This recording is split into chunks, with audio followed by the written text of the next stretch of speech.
Standing in a dark bathroom, illuminated by a single candle, you simply look into the mirror and chant her name 3 times, Bloody Mary. A ghost is then said to appear, sometimes holding a dead baby, other times promising to come after yours. While the folklore may be fabricated, the woman behind the mirror and the story of Bloody Mary was as real as can be, and a royal figure at that. The origin of the Bloody Mary story lies with Queen Mary I, the first Queen Regnant of England. The legendary monarch now known as Bloody Mary was born on February 18, 1516, in Greenwich, England at the Palace of Placentia. The only child of King Henry VIII and Catherine of Aragon, Mary's lifetime of shame over her own femininity began at the young age of 17 when her father annulled his marriage to her mother, frustrated by the lack of a male heir to the throne. This left the young Mary totally separated from her mother and forbidden from ever visiting her again. The king went on to marry his now ex-wife's maid of honor, Anne Boleyn, who disappointed him with yet another daughter, Elizabeth. Worried that Mary may interfere with Elizabeth's succession, Boleyn pressed Parliament to declare Mary illegitimate and succeeded. Of course, Boleyn was later beheaded by her husband for treason, but by this time the damage to Mary's name had been done.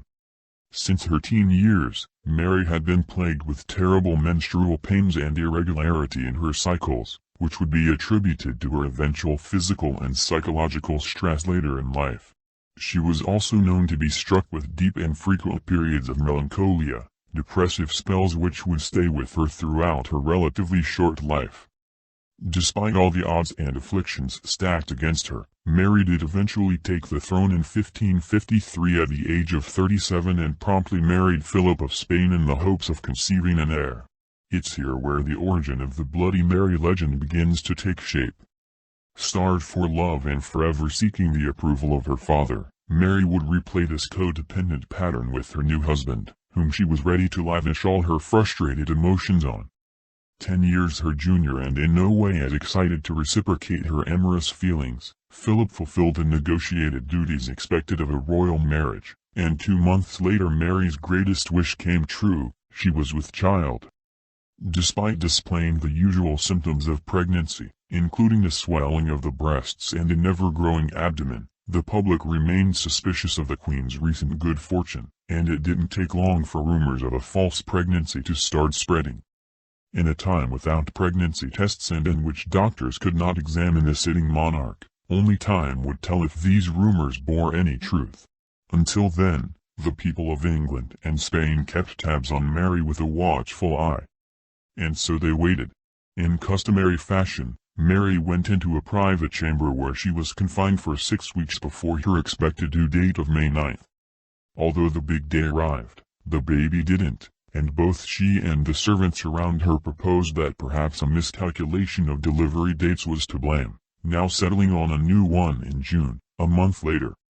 False reports almost immediately spread across the country, however, with some claiming their queen had delivered a boy, and others stating she had simply died in childbirth, or that her swollen midsection was symptomatic of a tumor, rather than a pregnancy. Despite the world of gossip growing around her, one thing could be confirmed: around late May, Mary's belly began to shrink. Unable to explain or understand what was happening to her body, she continued to wait as those around her slowly lost hope. June and July came and went as her doctors extended the birth date even further. By August, Mary finally left the confines of her chamber, childless and alone like never before.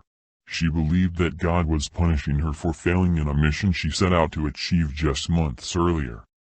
At the time of Mary's pregnancy, the people of England were divided between Protestants and Catholics.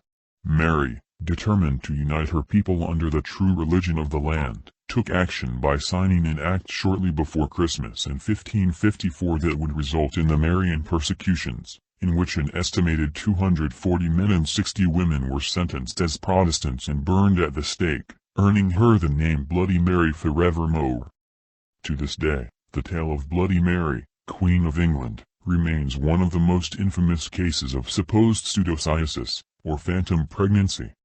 A rare and mysterious condition, pseudocyesis occurs, to put it simply, when a person so determined to become pregnant actually tricks their own body into believing that it is, hence the appearance of physical symptoms, and even a discontinuation of the menstrual cycle. Another possibility in Mary's case could be endometrial hyperplasia, often a precursor to uterine cancer, which can be backed by reports of Mary's low appetite and a lifelong history of menstrual irregularity. Years later, Mary announced herself pregnant again, although this time even her own husband remained unconvinced. Assured by the sure signs of pregnancy, she was later confirmed to have entered menopause, and yet again did not deliver a baby. She died the next year at the age of 42, presumably of uterine or ovarian cancer. Her name can still be heard today, chanted by children in dark bathroom mirrors the world over, all hoping for a terrifying glimpse of the ghost with no understanding of the real story of Bloody Mary.